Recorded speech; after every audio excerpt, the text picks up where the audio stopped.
வணக்கம் ரஜினிகாந்த் சார். வணக்கம் சார். இந்த 9/8/2024 ஜஸ்டிஸ் எஸ்.எம். சுப்பிரமணியம் பிறப்பித்த உத்தரவு இந்த ஜாமீனுக்கான ஒரு பெரிய காரணமாக அமைந்திருக்கிறது.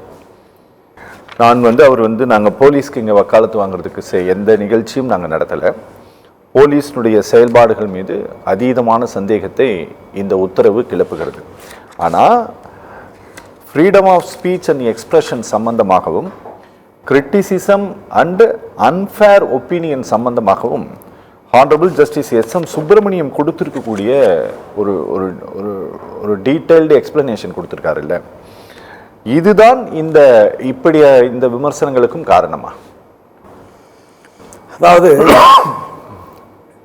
பிரெஞ்சு அறிஞர் வால்டேர் அவர் ஒரு கருத்து சுதந்திரத்திற்காக போராடிய ஒரு மிக முக்கியமாக உலகம் அறியக்கூடிய ஒரு அறிஞர். சரி, அவர் சொல்கிறாரு, உன்னுடைய கருத்தில் எனக்கு உடன்பாடு இல்லை, ஆனால் அந்த கருத்தை நீ சொல்லுகிற உனது உரிமைக்காக எனது உயிரையும் கொடுப்பேன் என்று சொல்லுகிறார்.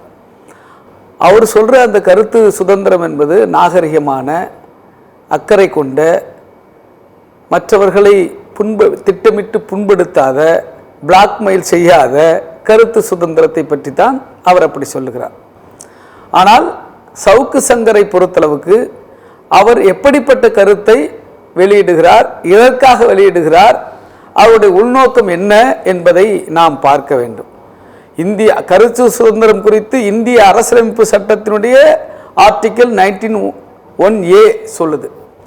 பெரும்பிரிவு 19 உட்பிரிவு 1 உட்பிரிவு 7 என்ன சொல்கிறாங்கன்னா, உங்களுக்கு பேசுவதற்கு right to expression, freedom of expression, நீங்கள் கருத்தை வெளியிடுவதற்கு. ஒரே ஒரு குறுக்கீடு. இதே அரங்கில் அவர் சங்கர் அங்கே உட்காந்துருக்கும் போது நீங்கள் இங்கே உட்காந்துருந்து ஒரு நிகழ்ச்சியில் கலந்துக்கிட்டீங்க, உங்களுக்கு நினைவு இருக்கும்ன்ட்டு நான் சொல்கிறேன்.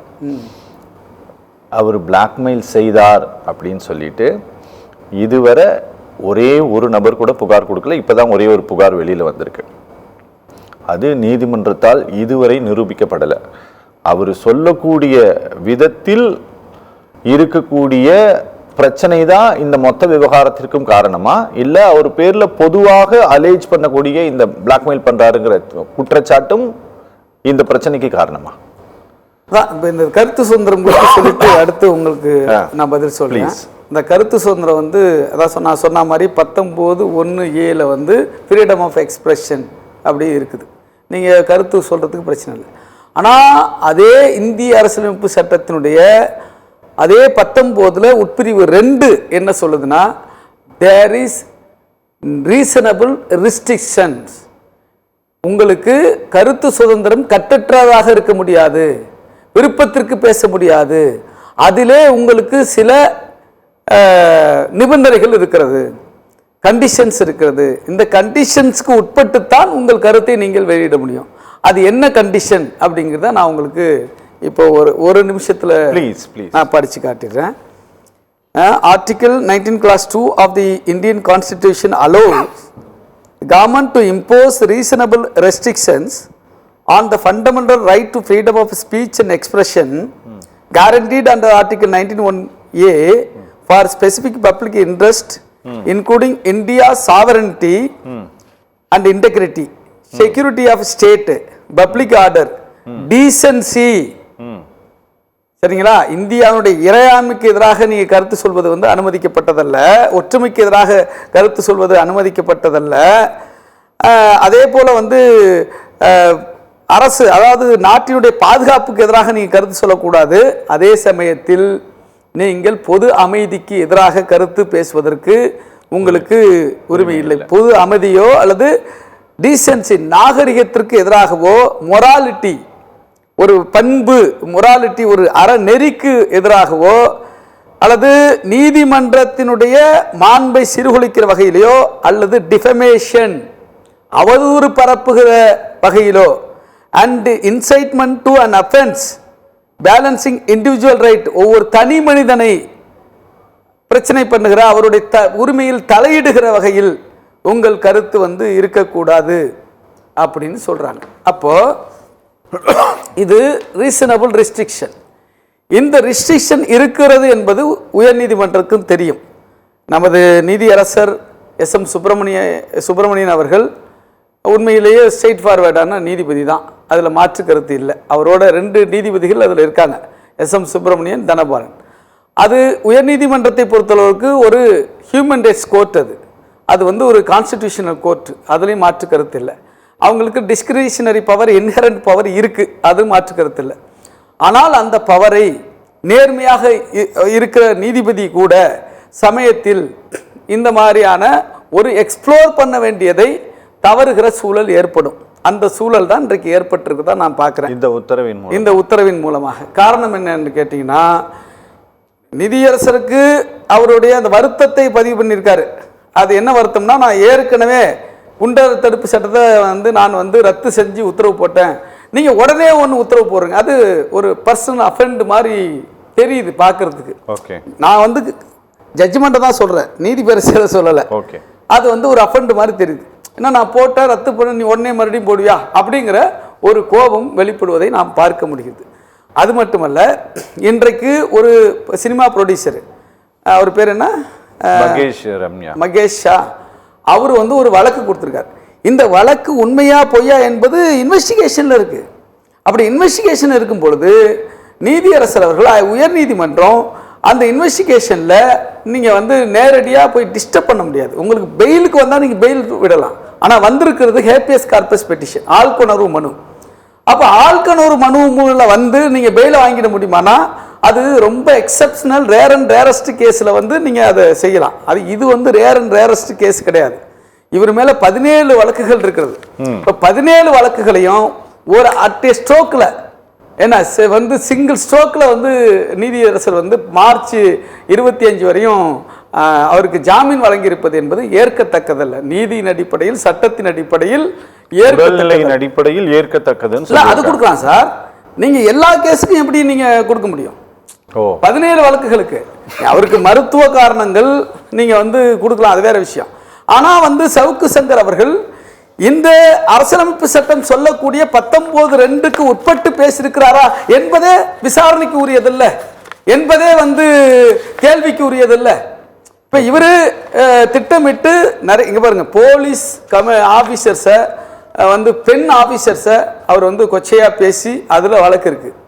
அது மட்டுமல்ல, போலீஸ் ஆபீசர் தனிப்பட்ட வகையில் அவர் விமர்சிக்கிறார்.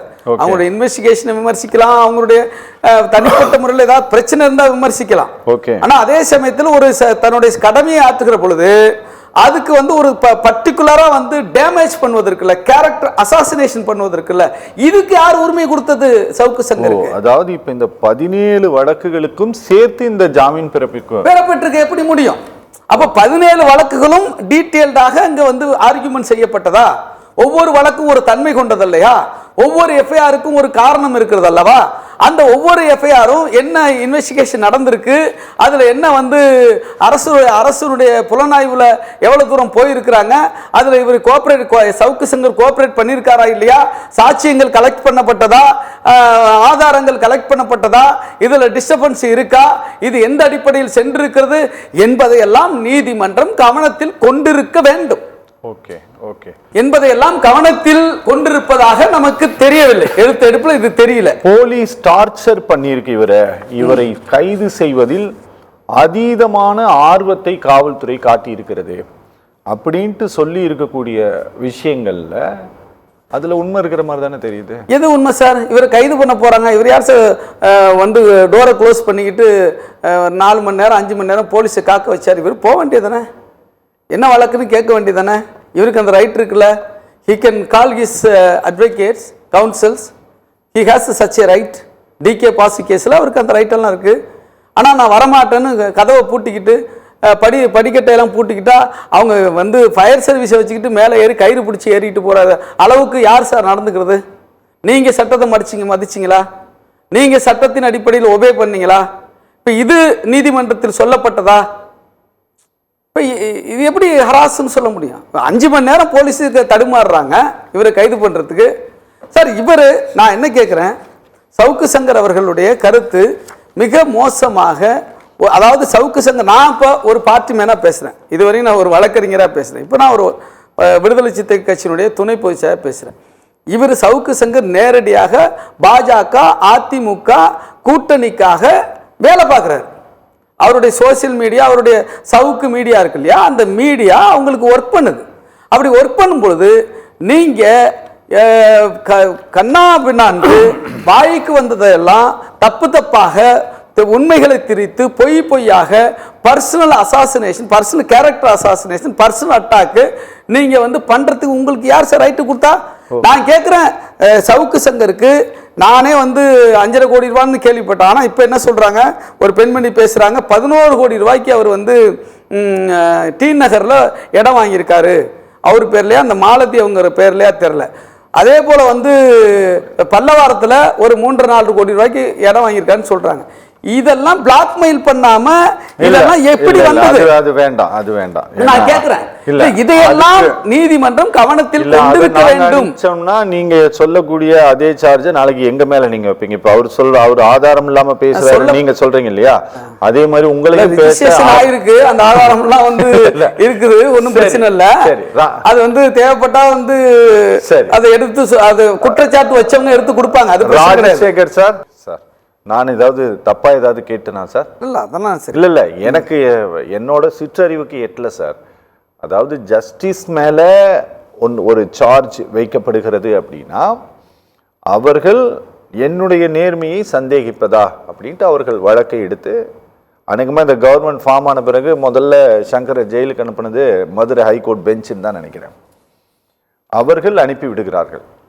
இதே வேறு நபர்கள் இதே மாதிரியாக அவதூறு செய்யப்படுகிறார்கள் அப்படின்ட்டு அவங்க ஒரு நடவடிக்கை எடுத்தாங்க அப்படின்னா அது அதிகார துஷ்பிரயோகமாக பார்க்கப்படுகிறதா நீதிமன்றத்தால்?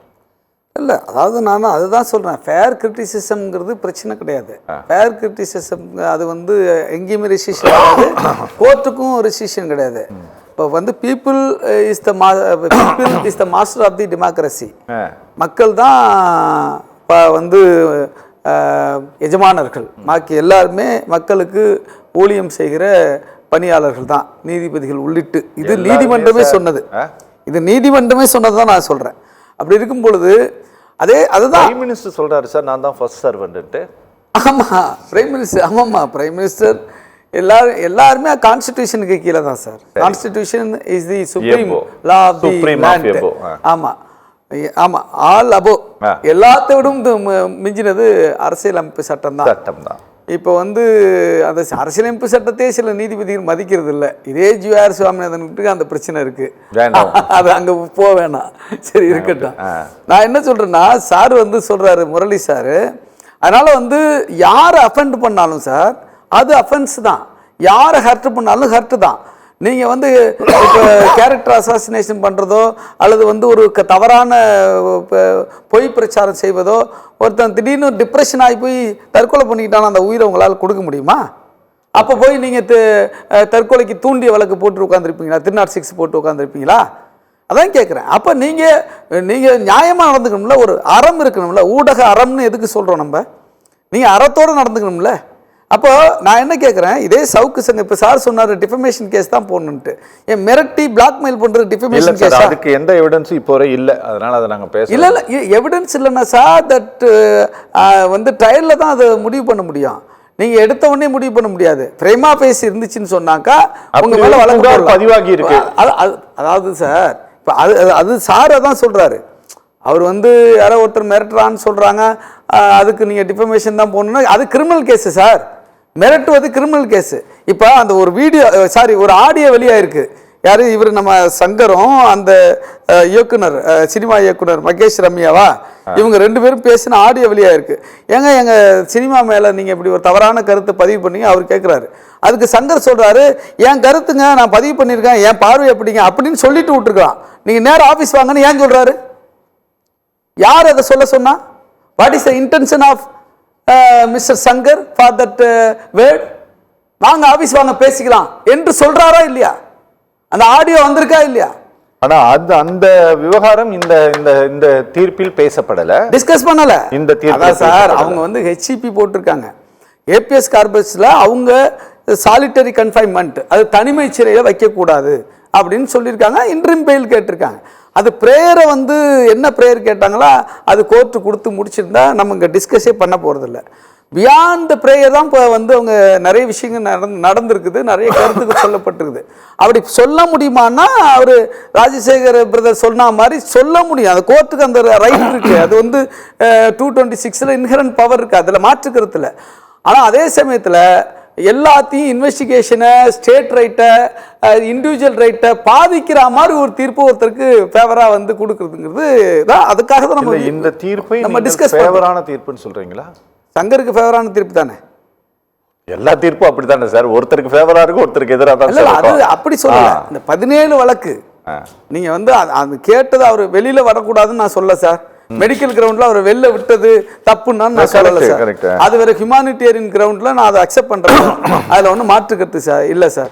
ஆனா அதே சமயத்தில் அவருக்கு வந்து ஒரு கிளீன் சிட் கொடுக்குற மாதிரி ஜட்ஜ்மெண்ட் இருக்கக்கூடாதுன்ற. அவருக்கு கிளீன் சிட்ல வந்து ஒரு ஸ்டேட்டோடைய ஆக்ஷனுக்கு உள்நோக்கம்ல இங்க சொல்லப்பட்டிருக்குது. ஸ்டேட்டோட ஆக்ஷனுக்கு உள்நோக்கம் சொல்லப்பட்டிருந்தாவே அவருக்கு கிளீன் சிட் கொடுக்கறதா இன்னொரு அர்த்தம். அப்படி இருக்கும் பொழுது நான் என்ன கேட்கிறேன், இன்னொரு செய்தி உங்க மூலமா சொல்லிடுறேன். அவங்க வெளியில தான் வந்து 12 வாரம் அவர் வெளியில இருக்கலாம்னு சொல்லியிருக்காங்களே ஒழிய 17 கேஸ்லையும் அரெஸ்ட் பண்ணக்கூடாதுன்னு சொல்லியிருக்காங்களே ஒழிய இது இன்வெஸ்டிகேஷன் பண்ணக்கூடாதுன்னு சொல்லலை. 17 கேஸ்லையும் இன்வெஸ்டிகேஷன் பண்ணலாம், ஒரே மாசத்துல அல்லது ஒரு மாசத்துக்குள்ள சார்ஜ் ஷீட் ஃபைல் பண்ணலாம்.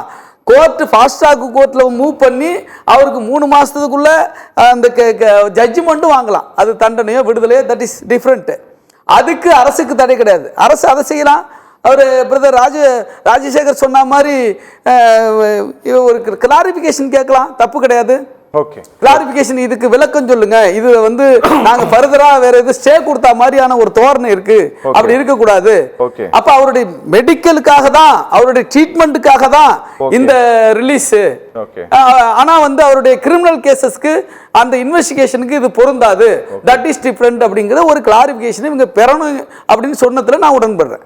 திருப்பி ஒரு நான் முடிக்கிறேன். நீங்க ஏதாவது சொல்ல நினைச்சீங்கன்னா சொல்லுங்க. நான் நிகழ்ச்சி இதுல ஒரு கண்டிஷன் இருக்கு சார், சொல்லவா இல்ல முடிக்கிறேன்? ப்ளீஸ் தயவு செஞ்சு சொல்லிருக்கேன், நான் முடிச்சறேன். அதாவது என்னன்னா, வழக்குக்கும் நீதிபதி சொன்ன அந்த ஒப்பீனியனுக்கும் தொடர்பே இல்லாம இருக்கு. ஆமா, நீதிபதி வந்து கருத்து சுதந்திரம் குறித்து டீட்டெயில்ஸா சொல்லியிருக்காரு. அந்த கருத்து சுதந்திரம் வந்து ஒரு காமனான வியூ. அது அந்த காமனான வியூ கூட இப்படி சொல்ல முடியுமா அப்படின்னா, அது 19 வந்து ஆர்டிக்கிள் இந்திய அரசமைப்பு சட்டத்தினுடைய 19 உட்பிரிவு 2 கவனத்தில் வந்து கொண்டிருக்க வேண்டும். அந்த கவனத்தில் கொள்ளலை அப்படிங்கிறது கூட அதில் வந்து நம்ம சொல்ல முடியும் இந்த இதில். ஏன்னா அதுவும் வந்து அரசமைப்பு சட்டம் தான் சொல்லுது. அது மட்டும் இல்லை, இன்றைக்கி வந்து எல்லாருக்கும் டிஃப்ரென்ஸ் ஆஃப் ஒப்பீனியன் இருக்கும், அது பிரச்சனை கிடையாது. உங்களுக்கு ஒரு கருத்து இருக்கும், எனக்கு ஒரு கருத்து இருக்கும், அது வேறு விஷயம். ஆனால் அதில் ஒரு உள்நோக்கம் இருக்கிறது. அது வந்து ஒருத்தரை பாதிக்குது, ஒருத்தர் உரிமையில் தலையிடுது, ஒருத்தரை வந்து மிகப்பெரிய அளவில் வந்து அவதூறை வந்து பரப்புது, அதுக்குள்ளே வந்து ஒரு இன்டென்ஷன், மேலஃபைடு இன்டென்ஷன் இருக்குது என்பது கிரிமினல் குற்றம். இப்போ இந்த விஷயம் நான் போய் சொன்னேன்ல, இந்த ஆடியோ ஒன்று வாங்க ஆஃபீஸ்க்கு ஏன் கூப்பிட்றேன், இவர் சார் யூடியூபர் சார், அவர் அந்த சினிமாவை பற்றி பேசிட்டார் சார். அந்த சினிமா டைரக்டர் கூப்பிட்டு கேட்குறாரு சார், ஏங்க எனக்கு வந்த ஒப்பீனியன் நான் பேசிட்டேன் அப்படின்னு சொல்லிட்டு விட வேண்டியது, வாங்க ஆஃபீஸ்க்குள்ள பேசிக்கலாம் அப்படின்னு சொல்கிறாரு. அதே மாதிரி பணம் போயிருக்கு. அப்போ அந்த வார்த்தைக்கும் இந்த பணம் போனதுக்கும் தொடர்பு இருக்கா இல்லையான்னு இன்வெஸ்டிகேஷன் தான் தெரியும். கேஸ் வேற, இந்த கேஸ் வேற. இந்த கேஸில் தான் நான் சொல்கிறேன், இந்த கேஸில் தான் சொல்கிறேன். இந்த கேஸில் பணம் போனது வேற ஒரு கேஸ். அது சார் இந்த கேஸில் தான் பணம் போன அந்த ஒரு நபர் பணம் கொடுத்தது வேற ஒருத்தர், அவர் வேற ஒரு பாலமுரளின்னு ஒருத்தர், அது வேற ஒரு பப்ல இருந்து போனது. அந்த கேஸ் வேற, ப்ரொடியூசர் கேஸ் வேற. அதுதான் சொல்றேன் சார். அவருமே மிரட்டி வாங்கப்பட்டதா நிறைய பேர் வந்து சொல்றாங்கல்ல. அப்ப அது இப்ப ப்ரொடியூசரை வர சொல்றாருல, ரெண்டுத்தையுமே சொல்றேன் நான். இல்ல அது இந்த வழக்கில் பேசப்படவே இல்லாத ஒரு விஷயம். அதுதான் சொல்றேன். அதுதான் இந்த சம்பந்தப்பட்ட வழக்குக்கும் நீதிபதியினுடைய கருத்துக்கும் தொடர்பு இல்லாம இருக்குன்ற. அப்ப நம்ம வந்து இது வந்து என்ன சொல்றதுன்னா, ஒரு எக்ஸ்ட்ராடினரி பவரை வந்து இதில் காட்டியிருக்காங்க. அது வழக்க விசாரணையை பாதிக்கும் என்பதில் மாற்றுக்கிறது கிடையாது. சவுக்கு சங்கர் வாய்க்கு வந்ததெல்லாம் பேசுகிறார் என்பதும் அவதூறுகளை பரப்புகிறார் என்பதும் திட்டமிட்டு தேர்தல் உள்நோக்கத்தோடு ஒரு தரப்புக்கு செயல்படுகிறார் என்பதும் அந்த அடிப்படையில் வந்து அரசு ஊழியர்கள், அரசு அதிகாரிகள், காவல்துறை போன்றவர்கள் தனிப்பட்ட முறையில் விமர்சனம் செய்கிறார், தனிப்பட்ட முறையில் டேமேஜ் பண்ணுறார், தனிப்பட்ட கேரக்டர் அசாசினேட் பண்ணுறார் என்பதும் இன்றைக்கு நாடு பார்த்து கொண்டிருக்கிறது. இவர் நேர்மையான ஊடகவியலாளர் அல்ல. முரளி.